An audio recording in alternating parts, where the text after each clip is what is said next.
Raja, Ibra, mjeni ni watume kwa duka. Kuja.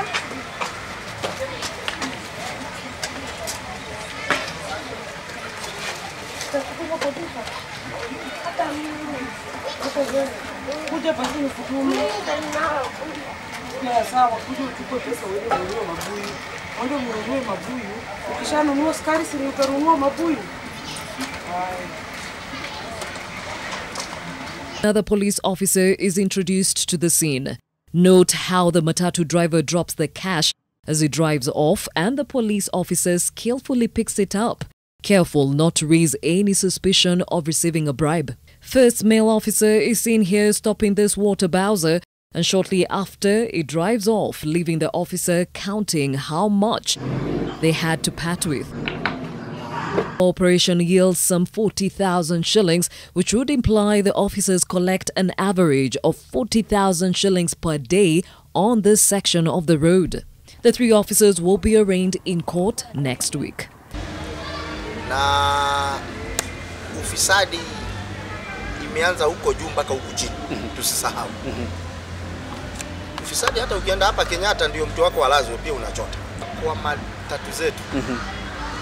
Ni kweli imeenda pale, unapata polisi amekusimamisha, amesimamisha matatu, na kabiri ndio huyo yake ameonekana, ameenda.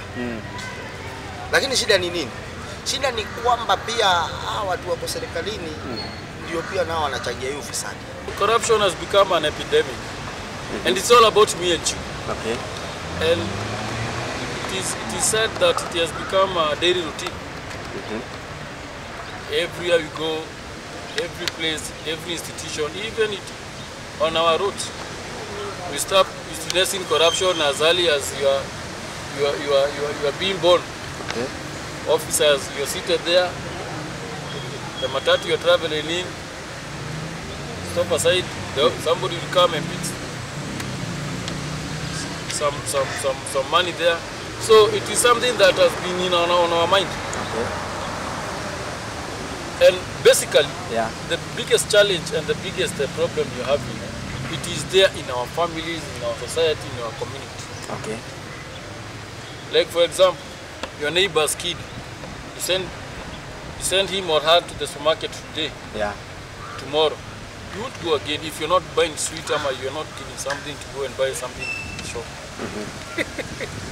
So it starts from back at home. Okay. But again, yeah, but again, me I can see, or I can say it is, yeah, it is a fight. It is a fight that you can win if you get determined on it, and okay, if you keep addressing it. You should not keep quiet. Corruption should be addressed each and every day. The relevant institutions, yeah, should be, firm and very strict. Act upon anyone who is corrupt. Okay. See? That is when now, and I'm glad that currently we have been seeing people, even governors, senior people in cooperative world, senior business people, and even politicians, being nabbed as early as 5 a.m. in the morning. Spending weekends on the floors because of corruption. Something that you have not witnessed, and yet corruption has been there. So I can say this: there are those institutions that they need to be fully facilitated, okay, by the executive, and full support by Kenya and the media fraternity. We need to support those institutions. EACC, ECI's office, anti-corrupt, all institutions need to be facilitated and supported. And also our judicial system. They also need to play a hand in this war on corruption. Whether corruption can be included into our syllabus, yes, as a curriculum. Yeah, as a subject actually. I believe it will be of great benefit to our young people. Because corruption, it has become, it's like a lifestyle. For your kid to join Form 1, Okay. Yeah? The school, the principals who are there, they're extorting money. They are collecting money from the parents to put your children there. You see, the children themselves, they have been that mentality. They need to buy an exam for them to pass. Okay. You see, so what are we training our young? Gotcha. You need to maneuver Yeah. to get what you want. Yeah. So I think it is of great influence.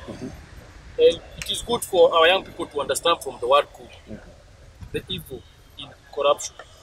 What corruption, what the damage, how corruption is damaging our country Yeah. and their career. You see, it is good for them to include such curriculum for people to understand what is corruption. Yeah. One, we are politicizing corruption. It has become yet. Yeah? We are being targeted because of this and this. The president have numerous times stated, beba msaraba yako Mwenyewe. and also Yeah. our judiciary need to work closely with the DCI's office. Okay. Do you know why?